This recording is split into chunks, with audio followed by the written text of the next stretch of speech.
Kwa majina ni kama wa Kisumu. Mimi leo nataka kuwa mpole kwa viongozi wetu tafadhali. Nataka tu niseme tu maneno kidogo tu. Nataka niongee na kile kiongozi mwenye anajiita Simba. Tunaelewa hii Kenya. Sasa hii tuko na Simba wawili, ninafaa tukubali hiyo. Simba ya kwanza ni William Samoei Ruto, Simba nyingine ni Raila Odinga. Kila Simba ako na watu wake. Na penye Kenya imefikia, ukiona mtu wa Nyanza kitambo kwa hii history hawako wanaelewana na watu wa Central. Na sisi wote tunatoka Kenya moja.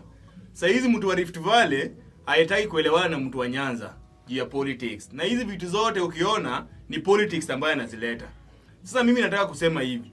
Mbona hapa ndani tukiwa hapa Kenya tunajifanya tuelewani kwa ukabila kwa mlango? Unasema mimi ni Mjaluo, mimi ni Mkikuyu, mimi ni Mkale. Na tukikutana pale US, unaita mtu huyu ni ndugu yangu nimezaliwa nayo.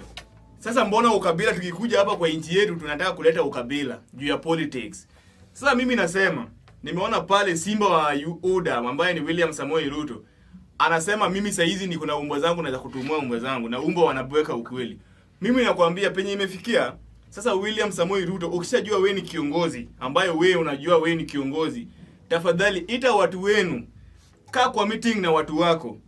Kuna lugha ambayo unafaa utumie kama kiongozi na ujifundishe Rigathi Gachagua ambaye ni deputy wako. Hii ukabila yenye tuko nao Kenya ya kusema mimi ni Mjaluo, mimi ni Mkikuyu, mimi ni Mkamba, tafadhali sisi tunaomba iishe. Juu nyinyi ya muumii, nyinyi mshatengeneza pesa zenu, mko na familia zenu mnasikia vizuri, mnaweza nunulia watoto wenu kazi. Sisi wenye tunatokea hapa chini ndio jina zetu zinatuuza. Ukisikia mimi mtu anaitwa Kamau wa Kisumu, utasema huyu ni Mkikuyu, Mjaluo hafai kumpea kazi. Mtu mwenye anaitwa Chirchir akikuja kwa Ujaluo, hata pewa kazi kwa Ujaluo atasema huyu ni Mkale. Na nyinyi wenyewe yenye mnaleta hii tribe sasa ikue, ionekane ni kama sasa sisi hatuwezi pata kazi. Jua hii kenye mnaleta Raila Odinga, tafadhali wewe pia. Mimi nakuambia kama kiongozi wangu, wewe pia kaa chini na wale watu wako.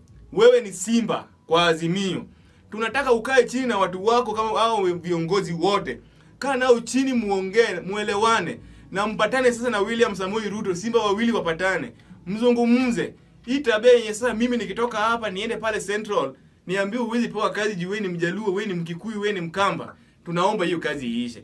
Juu hao viongozi wote, mimi nawaambia nyinyi wote, nyinyi mnaweza nunulia watoto wenu kazi hata huko nje. Na sisi ndio tunaumia hata kampuni ndogo ndogo, hata hii mjengo yenye hii serikali sasa hii wanasema mjengo hiko yenye tuoni. Ukienda na papers zako waone ID, wanasema mjengo ni ID. Ukipeleka ID yako, uwezi andikwa kazi juu ID yako haisomi hiyo ukabila yenye inafanya kazi hapo. Mimi nawaambia tuungane pamoja. Kenya ikue moja.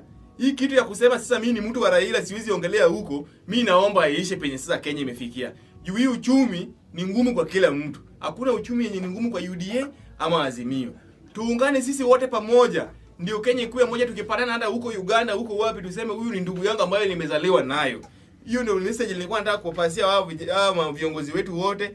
Tafadhali mtafutane, muongee tukue na Kenya moja na hata hiyo maneno itakuwa sawa. Juu sisi ndio tunaumia. Asanteni sana viongozi wetu.